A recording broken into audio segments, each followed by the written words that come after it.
For the sign of Virgo, hello and welcome to my channel. Just remember the bottom cards are paired with the top cards. So Virgos, in the recent past we have the Tower card. Now this can be, but not necessarily, an indicator of a relationship that needed to end or was about to end. If you were in a relationship that you absolutely positively did not want to see come to an end, this was an important time for damage control and for clear communication. You needed to find out how your partner was doing and how they were feeling. Also, you should have made sure not to make any assumptions. Find out for sure. And the Tower card is paired with the Eight of Swords. Now, when it comes to love, this card points to a need to seriously reevaluate a relationship. You may have been sticking with someone that was actually not good for you. You probably figured it's better than nothing. If that was the case, you needed to rethink your thoughts, because we all know that being in an unhealthy relationship is much worse than being alone. So if you are, or if you were in the past looking for love, first you needed to look at how well you loved yourself. Someone else would not be able to come along and fix you. You needed to start where you were, or start working on you. And that would have been in the recent past. Now we move on to the present. We have the Queen of Wands. So the Queen of Wands, it can refer to a woman who has a lot of fire energy about her. She could be an Aries, Leo, Sagittarius. But it does not have to be. She could be other signs. But this card stands for those signs. So when we're not referring to an actual person, this card will stand for getting a lot accomplished. And often the focus is on work, career, but it could be relationships, friendships, family, but it's more so towards work. The Queen is a positive, uplifting energy. Now, if this does stand for actual female woman in your life, she's your good friend. She's your best friend. She's 100% on your side, even though she could probably seem sort of self-absorbed. If you are trying to conceive at this time, and this card appears in a reading, it's one of the most positive signs that there can be. Okay, and then that's with the Queen of Wands. And we move on to the Seven of Swords. Okay, so the Seven of Swords.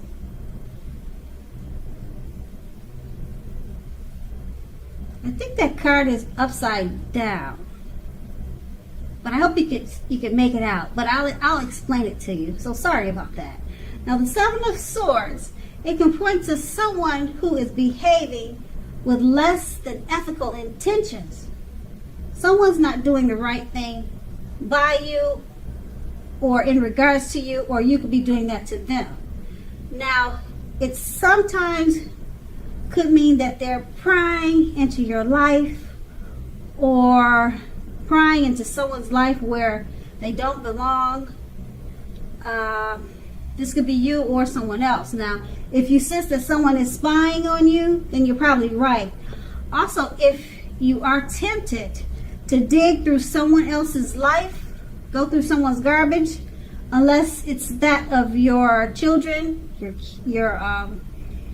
kids, or a child that has given you cause for concern, you need to resist that impulse, because we all know that everyone deserves privacy.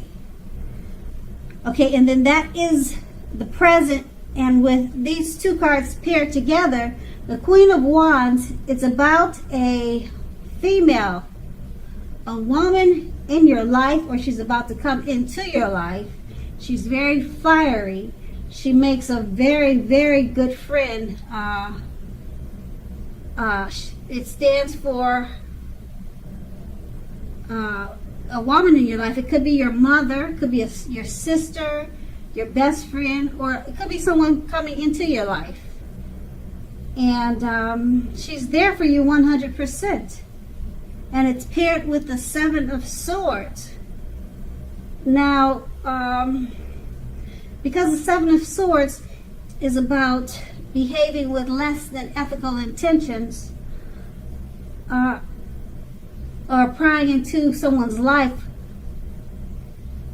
I'm not sure if this female is such a positive energy, she wouldn't be doing that to you. So maybe you're suspicious and you'll be doing that to her. Now, a lot of people think good things just don't happen, or they just don't come by that easy. So maybe you'll be spying on her to see if she's really as such as a true blue as she seems. So it just depends on your situation with this female woman. But that's what those two cards are pretty much saying. And that's in the present. Now we move on to the challenge. We have the Justice card. Now this card deals with the ideal of karma and the law of cause and effect. So it's important to remember that not everything you're dealing with is a direct result of your own actions or karma. Just remember that sometimes you'll be called upon to deal with the results of the actions of someone else you care about. And remember that this can sometimes be as difficult and demanding as it is when you're up against something that is completely of your own making. So make sure, don't blame yourself unnecessarily. If you are directly involved in a court case, it is likely to be resolved, at least in a large degree, in your favor. And that's with the Justice card, and it's paired with the Fool card. Now the Fool card is always an indicator of newness in one form or another form, in one way or another way. So in many ways it indicates purity, open-hearted energy, and the innocence of a child. Children are trusting, and trust forms the basis of meaning for this card. Now this is usually considered a positive card, but there are certain things, or maybe one thing in particular, and that would be being that it is important to take time to be sure that you are looking where you're going. You have to make sure you watch your steps. Pay attention to where you're going. Trust yourself to take a step into the unknown. That's one thing. But doing it without any thought whatsoever will be a big mistake, as you can clearly see in this picture. It depicts the situation perfectly. And so, with these two cards paired together, the Justice card, it's about dealing with one's own karma. Or it deals with the ideal of karma and the law of cause and effect. So it's about karma, and it's paired with the Fool card. Take time to be sure you're looking where you're going. So it's about open-hearted energy, such as the innocence of a child. Not paying attention to where you're going, just taking a leap of faith, can be foolish, a big mistake. And then, like I said, it's paired with the justice. So you pretty much don't want to take chances and just do whatever, because it might come back to bite you in the butt. If you just take a leap of faith, you might just fall flat on your face. So that's the challenge. You just watch your steps carefully. You don't want to be foolish about it, because the karma about it will come back and bite you in the butt. Okay, so after the challenge, we're going to move on to the outcome. We have the 8 of Wands. Now the 8 of Wands, with this card showing up, you can clearly see the picture is stating a lot of things are up in the air. You're probably feeling frustrated and tired of waiting. Now, this card is a perfect indicator or a perfect sign that you have to be patient a while longer. You probably already have done all that you can do, but now decisions must be made by other people. So when this card appears, nothing seems to be moving ahead. Don't try to force things, as that will pretty much backfire on you if you do. Just remember that sometimes our actions, they're all in the wrist. W-R-I-S-T. They're in the wrist. All you can do now is to put your best out there and see where it lands. You've put your best out there, now just wait. That's pretty much what you can do, or what you'll probably be forced to do, is just wait. And it's paired with the Knight of Pentacles. Now this points to messages. Often with messages regards to money and finance, but it could be something else, another matter, another situation. But since it's the Pentacles, Pentacles are about coins. So we'll say this card is reading about coins. But like I said, it doesn't have to be. Particularly if you don't have any, so it wouldn't pertain to you. But the Knight of Pentacles, you're likely to finally receive news that you've been waiting on. And the news is good news.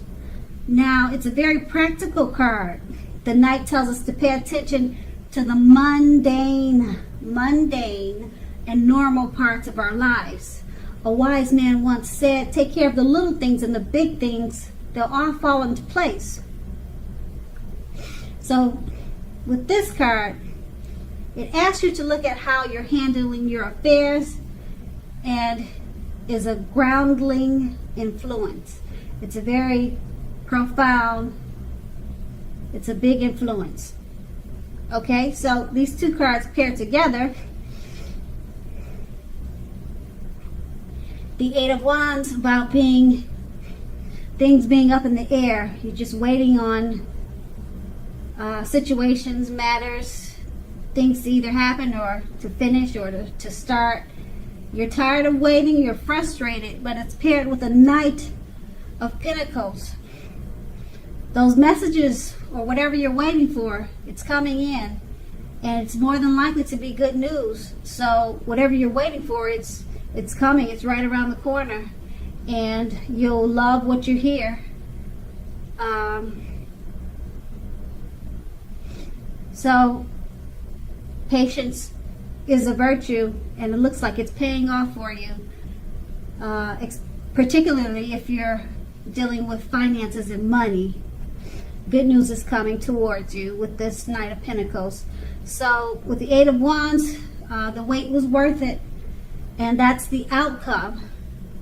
So Virgo, I hope this resonated. As you know, general readings, they don't always resonate with everyone. Then again, if you like this reading, please like, subscribe, leave a comment if that's what you care to do. I thank you so very much for watching, and I hope you have a great day.